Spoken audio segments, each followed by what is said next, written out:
Wala namang partikular na hinahanap si Stephen sa bago niyang malilipatan sa probinsya. Sa katunayan, biglaan din naman ang desisyon niyang tumira sa tahimik at malayong lugar. Ayon sa doktor, mas makabubuti kung mabago ang environment ng negosyante dahil mas makakatulong ito sa kanyang kalusugan. Napagpasyahan ni Stephen na bilhin ang munting bahay at lupa na dating pag-aari ni Charlie. Namatay ito 2 taon ang nakakaraan at mula noon ay wala nang tumira pa sa bahay na iyon. Narekomenda lamang ng malayong kamag-anak nang yumaong si Charlie ang bahay. Masaya naman ang nagbenta dahil sa magandang presyo niya naibenta ang bahay at lupa. Sa nakalipas na taon ay walang nagkaka-interes doon dahil bukod sa malayo sa bayan ay katabi ito ng abandonadong farm na pag-aari naman ng kaibigan ni Charlie. Sementado pero may kalumaan at baku-baku na rin ang kalsada patungo sa lugar. Kaya naman, halos kasing bagal ng pagong kung magmaneho ng sasakyan si Stephen. Parang ilog na yata itong dinadaanan ko. Mas lamang pa yung tubig kaysa sa sementadong kalsada. Bulong ni Stephen sa sarili. Napaisip rin ang negosyante kung dapat na ba siyang bumili ng mas malaking sasakyan. Sa totoo lang, ay hindi talaga siya sanay sa ganoong lugar. Liblib at napakatahimik. Palibhasa'y laki sa syudad, kaya malaki rin ang adjustment na kailangan niyang gawin. Bawat lugar na kanyang madadaanan ay parang bagong milestone sa kanyang buhay. Buti na lang at hindi gaanong malakas ang ulan. Kung nagkataon ay baka di na nakaahon yung kotse ko. Muling bulong ni Stephen sa kanyang sarili nang matanaw na ang tangke ng tubig at ang bakod na kinakalawang. Sa wakas, nakarating din. Wika ni Stephen pagkalabas ng kotse. Tamang-tama dahil tumila na rin ang ulan. Pinagmasdan niya muna ang paligid bago marahang naglakad patungo sa lumang bahay. Pagbukas niya ng pinto ay medyo nagulat siya dahil hindi niya inaasahan na maliwalas ang loob noon kahit pa ilang taon nang walang nakatira. Sa isip-isip niya ay mukha namang komportable.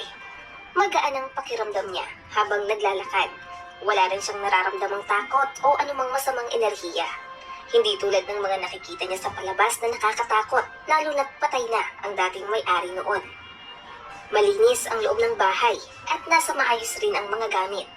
May kaunting alikabok lamang sa mga bintana, pero normal lamang iyon lalo na't wala namang nakatira. Isa-isang tiningnan ni Stephen ang mga kwarto habang iniisip kung ano ba ang mga dapat niyang ipaayos roon.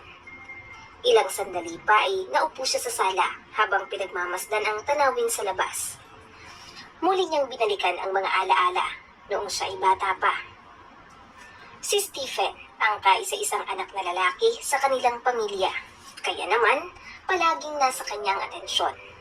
Tuwing bakasyon, binibisita niya ang kanyang lola na nakatira sa tabing ilog. Doon ay malaya si Stephen na nakakapangisda, nakakapaglangoy at nakakapagbisikleta rin tuwing hapon.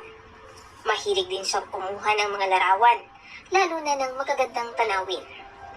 Nagpatuloy ito hanggang sa nag-aral siya sa kolehiyo. Dahil naging abala na si Stephen sa school activities, kaya nawala na rin siya ng oras na bumisita pa sa kanyang lola tuwing bakasyon. Pero minsan, sinisikap niya namang makauwi, tumawag o magpadala ng regalo, lalo na kung may okasyon. Ngunit, sa kasamang palad, hindi naging maganda ang sitwasyon ng buhay ni Stephen. Noong nakaraang taon lamang, ay iniwan siya ng kanyang asawa matapos makahanap ng mas mayaman at mas matagumpay na negosyante na talaga namang mas lamang ng milyon-milyon kumpara sa kanyang kayamanan. Ang pinakamasakit sa lahat ay kilala ni Stephen ng personal ang lalaking ipinalit sa kanya, kaya talagang pakiramdam niya ay pinagtaksilan siya ng buong mundo. Hindi niya lubos akalain na ang taong itinuring niyang kaibigan at parang tunay na kapatid ang magtatraidor sa kanya. Noon pa man ay may kutob na talaga si Stephen na hindi talaga siya mahal ng kanyang asawa. Tanging ang pera lamang ang habol nito sa kanya.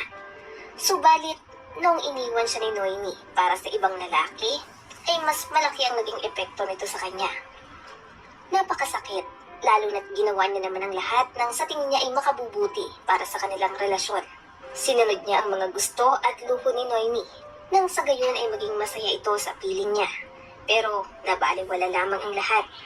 Alak ang naging karamay ni Stephen noong mga panahong iyon. Wala namang gaanong nakarelasyon si Stephen noon kaya hindi siya sanay na masaktan pagdating sa pag-ibig.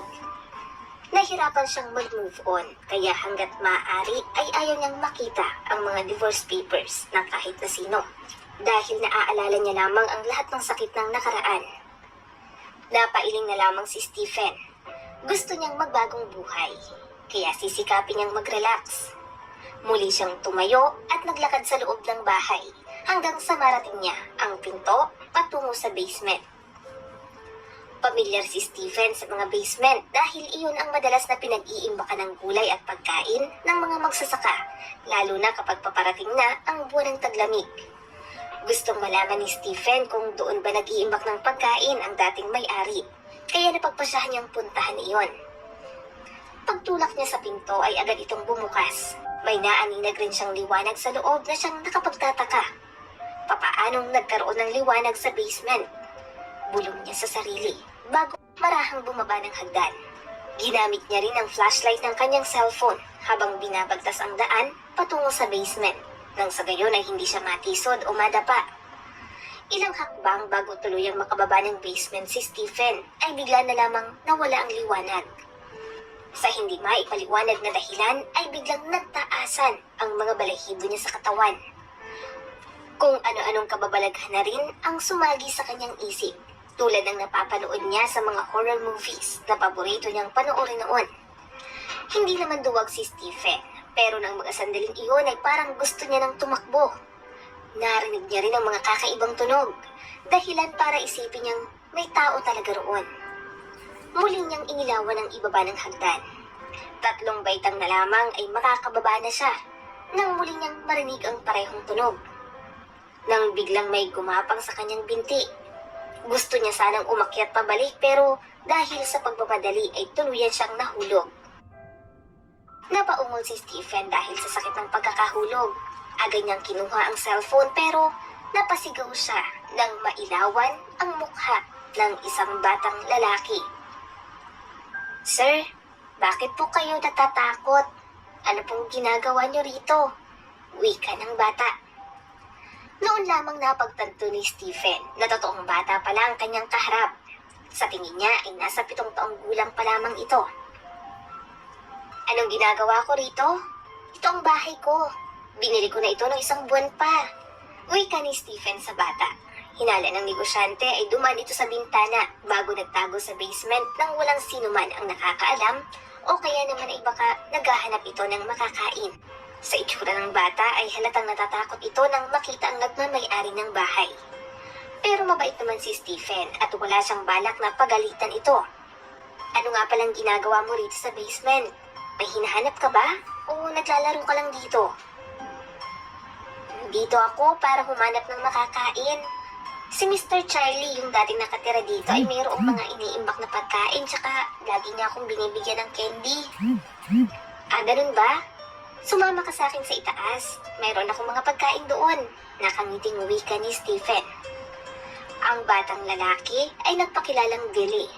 Nakatira siya sa di kalayuan kasama ang kanyang ina. Sa itsura ni Billy ay mababakas na nagmula siya sa mahirap na pamilya. Bukod sa lumang damit at butas na rin ang kanyang tsinelas, napagtanto ni Stephen na baka talagang nagugutom na ito. Kaya naman maliban sa candy, ay gumawa rin siya ng sandwich at nagtimpla ng gatas na agad namang nilantakan ng batang lalaki. "Nasaan nga palang tatay mo, Billy? Hiwalay na ba ang mga magulang mo?" Mahinahong tanong ng negosyante. "Hindi ko po alam kung nasaan siya. Ayaw ni inay na napag-uusapan ng tungkol sa tatay ko. Ayaw ko na rin namang magtanong dahil may sakit si nanay. Sabi ng doktor, kailangan niya daw maoperahan pero wala naman kaming pera. Wala na nga kaming makain, kaya gusto ko nang lumaki para makapagtrabaho na ako, para mabibigyan ko ng pera si inay." Wika ni Billy habang patuloy sa pagkain ng tinapay. Dahil sa narinig, ay lalong nahabag si Stephen sa kalagayan ng bata. Ngayon ay lalo niyang nauunawaan kung bakit nagawa nitong pumasok sa ibang bahay upang kumanap ng makakain. Napagpasyahan niya rin na ihatid na si Billy pa uwi. Naghanda rin siya ng ibang pagkain para sa nanay nito bilang pasalubong. tuwa sa mukha ng batang lalaki pagsakay na pagsakay pa lamang nito sa kotse. Napangiti si Stephen. Magaan ang loob niya kay Billy at gustong-gusto niya itong tulungan kahit pa noon lamang sila nagkakilala. Dahil sa bako-bako at matubig na daan ay inabot sila ng halos kalahating oras sa biyahe. Masayang nagkwentuhan ang dalawa habang ine-enjoy ang magandang tanawin sa daan. Noong sandaling itinuro ni Billy ang kinaroroonan ng kanilang bahay ay lalong nakaramdam ng awa at simpatya si Stephen. Sa unang tingin pa lang ay alam niya na kung gaano kahirap ang buhay ng mga tao roon. Siguro ay talagang hindi maganda ang kalagayan ng nanay ni Billy, bulong ng negosyante habang nagmamaneho. Pagbaba ng kotse ay pinagmasdan ni Stephen ang paligid, habang si Billy naman ay excited na pumasok sa kanilang barong-barong na kubo. Mataas na ang damo sa paligid. May ilang abandonadong bahay na rin doon. Nangangahulugan lamang na mas pinili nilang lisanin ang lugar na iyon kaysa magtiis ng hirap. Sinundan ni Stephen si Billy. Sa loob ng bahay ay amoy na amoy ang gamot at mga pinakulo ang mga herbal medicine. "Nay, nandito na po ako. May dala kong pagkain," masiglang wika ni Billy. "Salamat anak at ligtas kang nakauwi. Kanina pa kita hinihintay," mahinang wika ng babae. "Sir, sumunod po kayo sa akin. Ipapakilala ko po kayo sa inay." Ngumiti naman si Stephen. Inihanda niya na rin ang sarili sa kung ano ang madadatnan. Ngunit laking gulat niya nang makita ang isang payat na babae. Nakahiga ito sa kama. Halatang hirap na ito, pero pinipilit niyang ngumiti at magpanggap na malakas sa mga mata ng kanyang anak. Kahit wala namang alam sa medisina, ay alam ni Stephen na malala na ang lagay nito. Ni hindi niya magawang tingnan ang babae sa mga mata dahil sa sobrang awa. Pero habang pinagmamasdan niya ang itsura nito, ay para bang pamilyar ito sa kanya. Para bang nakita niya na ito noon, pero hindi niya matandaan kung saan at kailan. Hanggang sa mapagtanto niya kung sino ang babae na kanyang kaharap. "Rachel, ikaw ba yan?" Nauutal na tanong ni Stephen. "Nagkakamali ka. Ako si Elaine. Ako ang ate na Rachel." Marahang naglakad si Stephen papalapit sa higaan ng babae. Kamukhang kamukha talaga ito ni Rachel, ang babaeng nakilala niya noon. Para bang nag-flashback ang lahat ng kanyang mga alaala noong siya ay 22 taong gulang pa lamang. Talaga nga namang puno ng sorpresa ang ating buhay. Sino ba naman ang mag-aakala na titirik sa daan ang kotse ni Stephen sa gitna ng malakas na ulan? Pauwi na siya noon galing sa bahay ng kanyang lola. Dahil sa lakas ng ulan ay wala siyang magawa kung hindi ang maghintay sana ng darating na tulong.